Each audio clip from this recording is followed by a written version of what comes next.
Olá, irmãos, nós estamos de volta falando ainda sobre como o piedoso ele vai a Deus em períodos de crise.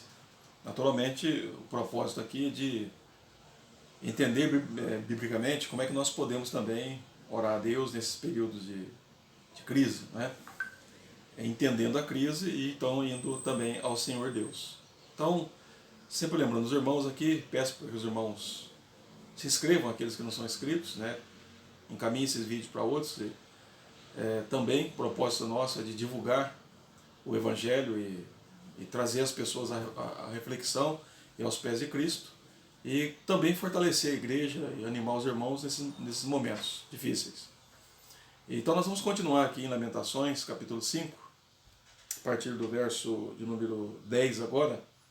Nós falamos então nos áudios passados sobre do verso 1 até o verso 9, e nós falamos aí sobre ver, Senhor, a nossa condição, e agora nós vamos falar um pouco do verso 10 até o verso 14 de Lamentações capítulo 5, e a ideia aí é a seguinte: ver, Senhor, o nosso sofrimento, tanto coletivamente, né, quanto individualmente. Então, ver o nosso sofrimento. É interessante que nesses versos aqui, irmãos, do verso 10 em diante, o profeta fala sobre as mulheres virgens de Judá, fala sobre os príncipes, sobre os homens idosos, sobre os jovens. Então veja que ele está mostrando que o problema que veio sobre Judá atingiu todas as classes. Os mais idosos, atingiu as autoridades, no caso aqui os príncipes, atingiu as mulheres e atingiu os jovens. Todos foram atingidos. Então ele está descrevendo aqui, ele pega a coletividade e depois ele vai individualizando cada um. Os idosos, as autoridades, as mulheres virgens e também os jovens. De alguma forma o problema veio sobre todos. Atingiu coletivamente e também individualmente. E ele então mostra agora qual a intensidade do sofrimento que eles estão passando. Veja aí comigo no verso número 10, que ele diz assim, olha: nossa pele se abraseia como um forno por causa do ardor da fome. Então veja que a situação do sofrimento deles era tão grande que ele descreve aqui, em certo sentido, a negridão da pele. É possível, irmãos, segundo alguns comentaristas, é possível que diante dos grandes problemas que aconteceram ali, além da fome, da escassez, eles também estivessem passando por um tipo de epidemia, de doença, que eles estavam também adquirindo diante do problema da qual eles estão enfrentando. Então veja que isso chega ao corpo deles e eles estão sentindo isso. Estão sentindo, assim, vamos dizer assim, a dor, né, de passar por problemas de saúde, por causa da crise que Deus havia trazido sobre eles. Então eles escrevem dessa maneira assim, no verso 10, nossa pele se esbraseia como um forno por causa do ardor da fome. Então a situação deles era tão grave que, por causa da fome, por causa da escassez, é possível que pessoas estavam morrendo por causa disso e não estava tendo tempo para enterrar todas as pessoas ou queimá-las. Nesse sentido, também a doença poderia estar alastrando sobre a população.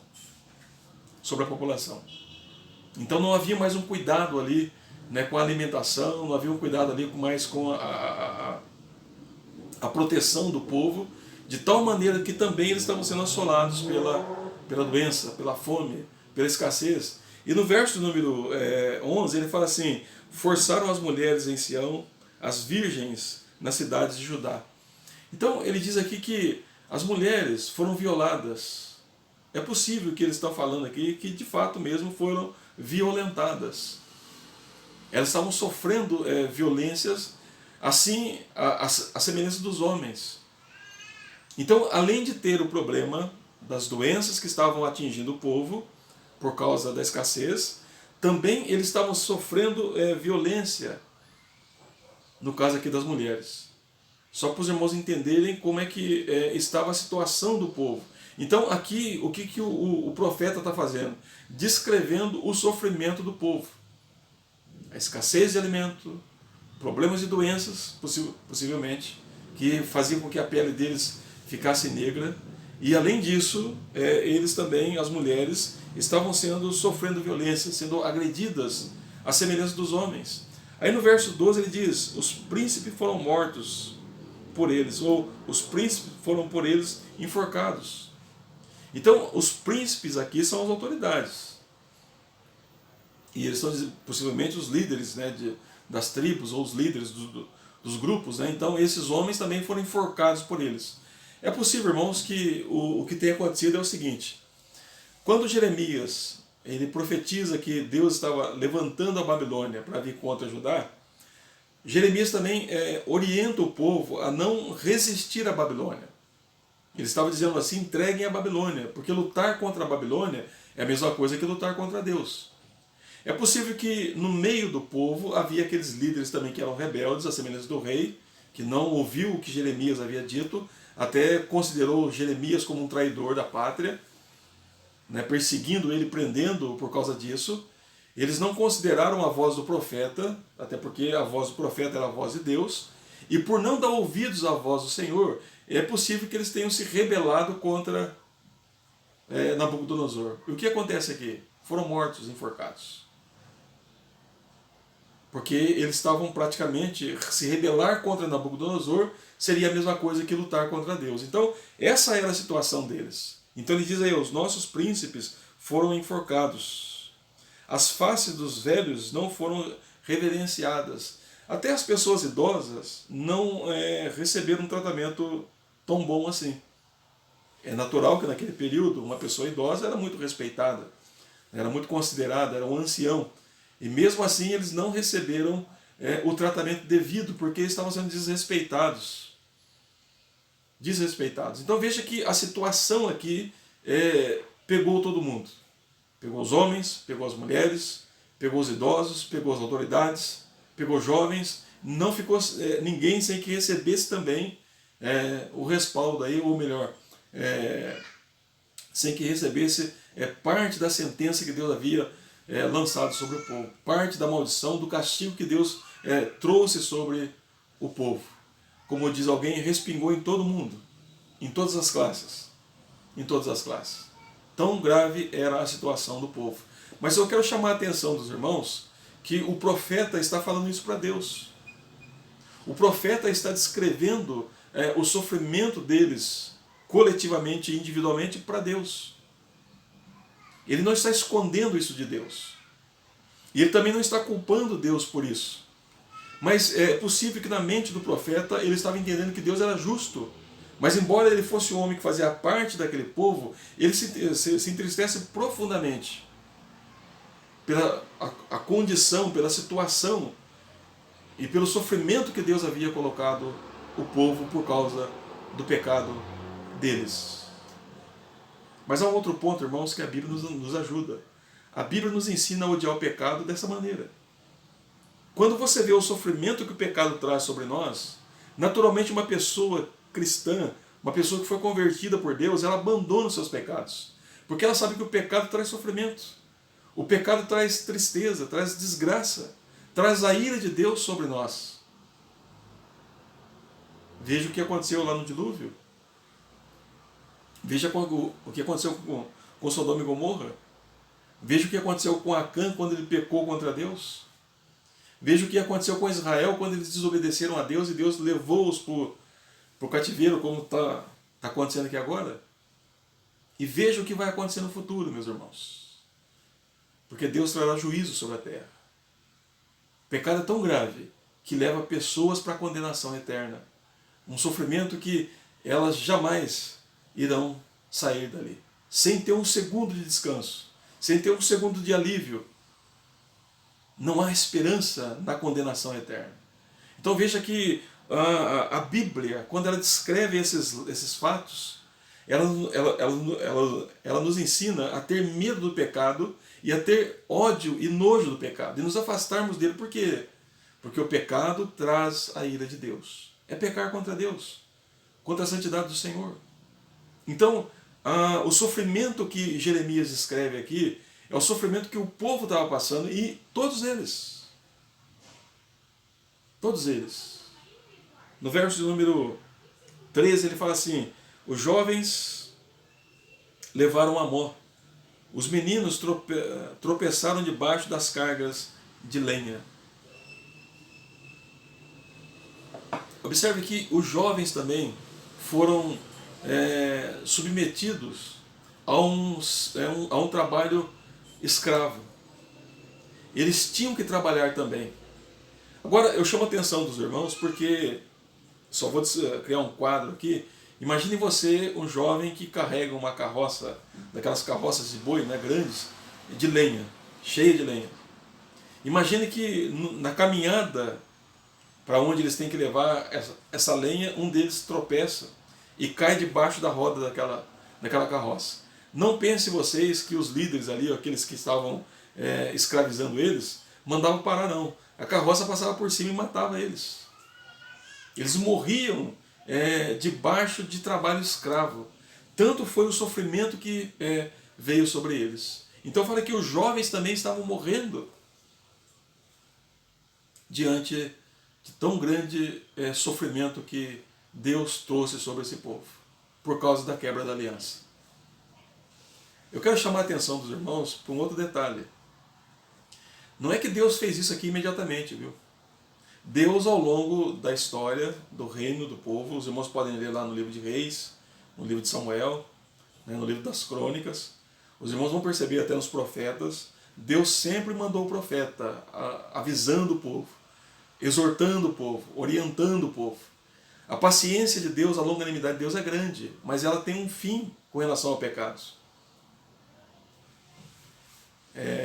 Então, o que está acontecendo aqui? Esse povo que está sofrendo não é um povo que eles não tinham sido avisados, eles foram avisados, os profetas vieram até eles, exortando-os ao arrependimento. Eu falei já em alguns áudios, alguns vídeos passados, que antes de Deus trazer o problema, ele primeiro exorta o povo. Ele age com longanimidade, com bondade, com misericórdia e graça. Então o que está acontecendo aqui, irmãos, não é uma coisa que veio de repente, não. Não veio por causa de um pecado só. Embora um pecado já merecia isso, mas ele veio diante de uma série de recomendações, de exortações, de mensagens dos profetas que Deus havia enviado para o povo. E mesmo assim o povo não deu ouvido a Deus. Viraram as costas para Deus. Então agora eles estão sofrendo as consequências. E as consequências entrou em todas as classes, desde as autoridades, dos homens mais velhos, das mulheres, das jovens mulheres e também dos jovens. Estão morrendo porque eles desobedeceram a Deus. Essa era a situação do sofrimento deles. Vê, Senhor, os nossos sofrimentos. No verso 14 ele diz aí: os anciões já não se assentam na porta, os jovens já não cantam. Foi tirado deles a alegria. Os anciões já não podiam mais exercer os seus direitos, né, efetuar o seu trabalho como deveriam fazer. É possível que os mais velhos judeus, né, ensinavam os mais novos a sabedoria, o conhecimento. E agora já não podiam mais exercer isso, porque o sofrimento era tão grande que eles não tinham mais essa condição. Foi tirado a liberdade deles diante de tão grande situação que Deus traz sobre eles. O que o profeta está fazendo, meu irmão, minha irmã? Ele está relatando para Deus a situação do sofrimento deles. Ele não está atribuindo a Deus nenhum erro, nenhuma injustiça. O profeta entendia que Deus era justo em fazer isso e verdadeiro em fazer essas coisas. Ele compreende que o sofrimento deles era um sofrimento causado pelo próprio pecado deles, ou pelos seus próprios pecados que eles haviam cometido contra Deus. Então o profeta não está culpando Deus, mas ele está colocando diante de Deus qual é a situação. E por que o profeta faz isso? Foi o que eu falei no áudio passado, porque ele ainda cria na misericórdia de Deus. Ele ainda cria na graça de Deus. Ele ainda cria na bondade de Deus.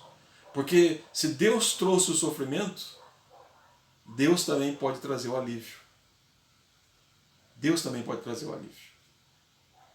Então ele coloca na presença de Deus esse clamor, essas lamentações. E acredito eu que ele busca de Deus sim uma resposta. Ele busca de Deus sim uma ação favorável a eles. Ele está olhando para o problema do povo dele. E ele lamenta muito por causa disso. Por causa disso. Quando você olha para o sofrimento do nosso país, o que você faz? Você já parou para pensar nisso? A quem que você coloca a situação? Nós estamos vivendo em dias, irmãos, de uma grande polarização no nosso país. As pessoas não têm mais paciência para discutir política. Agressões dos dois lados, muitas vezes. Tem sim as pessoas sensatas, graças a Deus por isso, mas tem aquelas que não querem nem saber. Elas se envolveram tanto com política, e mesmo cristãos se envolveram tanto com política, que eles têm esperança que a política vai trazer uma solução, sendo que Deus é que está trazendo o caos, sendo que Deus é que está trazendo as tragédias sobre nós, por causa dos nossos pecados, e muitas vezes nós tentamos ainda resolver o nosso problema de maneira política, de maneira econômica, de maneira científica. Irmãos e ouvintes, quero chamar a atenção de vocês, que é Deus quem está fazendo isso com Judá. E isso aqui que está acontecendo com Judá é por causa do pecado deles. Agora, entenda que Deus não vai tratar diferente as demais nações. Deus trará juízo e justiça.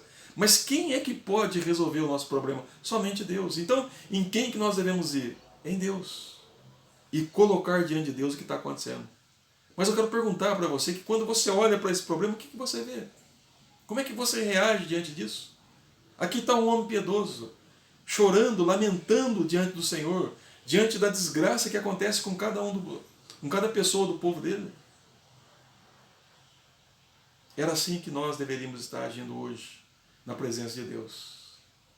Suplicando a Deus pela sua graça e misericórdia sobre nós e sobre o nosso povo. Trazendo despertamento, irmãos, sobre o povo, para que eles conheçam a Cristo Jesus.